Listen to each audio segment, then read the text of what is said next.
গেছে, ঘাটাল ঘেঁটে গেছে, কোনো চিন্তা নেই, ভালো নাচ করুক, পুরনো প্রেম আবার জুড়ে গেছে, বুঝতে পারছো তো? বলে না পুরনো চাল ভাতে পারে, পুরনো প্রেম বুঝে গেছে তো?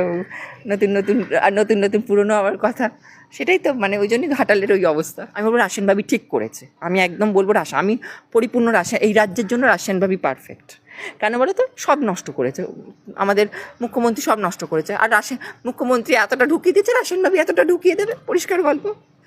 ও বন্ধ করবে, সানি লিওনি বন্ধ করবে দেখানো, রাশিয়ান ভাবি বন্ধ করে দেবে। সানি লিওনির তো বেরোচ্ছে, তাহলে সানি লিওনিরটা তো লোক ছেলেরা এরকম করে তাকিয়ে থাকে দেখবে বলে, তাহলে হচ্ছে না?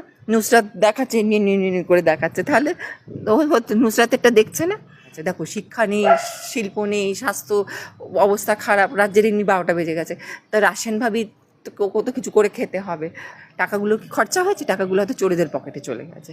কথাতেই আছে, চোরেদের এনার্জি, মমতা ব্যানার্জি।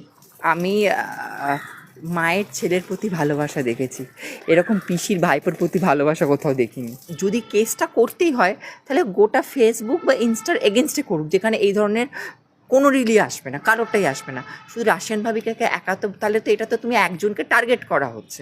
আরে জানে তো ভোটের আগে দিদিকে নিয়ে হাত ধরে একটু হেঁটে এলেই জিতে যাবো, ও আর বেকার শব্দ খরচা করে এখন লাভ কী? ও তো জানে ভোটের আগে আমি দিদিকে নিয়ে একটু বেরোবো, পাড়া বেড়াতে বেরোবো, দিদি হাত নাড়াবে, এমনি করে হাত নাড়াবে, সব জিতে যাবো। বলছি ঘাটাল পাবলিক অ্যাকচুয়ালি মেন ব্যাপার পাবলিকই তো প্রবলেম। পাবলিক নিজের ভালো আর মন্দটা না বুঝতে পারে না।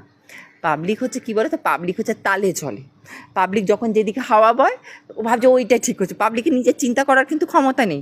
এই যে রাশিয়ান ভাবির এগেনস্টে এতদিন কিন্তু রাশিয়ান ভাবিকে সবাই সাপোর্ট করেছিল, এখন যেই উনি কেস করেছে সবাই পাবলিক ওর এগেনস্টে চলে আছে। আর ওই রাশিয়ান ভাবির ওই পাবলিকে একটু কী বলো তো, তালে চলে। তালে গিয়ে তো তোমার লাভ নেই, তুমি তোমার নিজের ডিসক্রিপশনটা ইউজ করো। টাকাগুলো কি খরচা হয়েছে? টাকাগুলো হয়তো চোরেদের পকেটে চলে গেছে। কথাতেই আছে, চোরেদের এনার্জি, মমতা ব্যানার্জি। এই তৃণমূল গভর্নমেন্টের একটা শুনে রাখো, এদের হচ্ছে সামনে হচ্ছে মমতা ব্যানার্জি, বড় বড় করে উনি হচ্ছে ব্যানার, বুঝেছো তো? আর ব্র্যান্ড অ্যাম্বাসাডার হচ্ছে উনি, বড় বড় করে। আর পেছনে ছেলেদের উনিও বুঝে গেছে 3টে জিনিস দিতে হবে, মদ, মেয়ে, আর কি থাকে, মাংস, এই 3টে। কিন্তু এখন তো মুখ্যমন্ত্রী মাংস দিতে পারছে না, তাই এবার ধরলে ডিম ভাত খাওয়াচ্ছে, মাংসের দাম বেড়ে গেছে, ওই জন্য মুখ্যমন্ত্রীর পকেট পারমিট হচ্ছে না, ওই জন্য এখন কী করছে, ডিম ভাত খাইয়ে দিচ্ছে সবাইকে, ডিম ভাত খাও চলো। রাজ্যটা তো ডিম ভাতে আর এতে বেঁচে গেছে। দেখো আজকে একটা কথা বলছি, টোটাল তুমি যদি দেখো শুধু এই রাজ্য কেন, মানে মেন ব্যাপার হচ্ছে বেকারগুলো, টিচারগুলো সব বসে রয়েছে, তাদের এখনও টিচারগুলো ডিএ, যাদের ডিএ পড়ে রয়েছে, আরও সরকারি অফিসার যারা রয়েছে, আজকে টোটাল সিস্টেমটা তুমি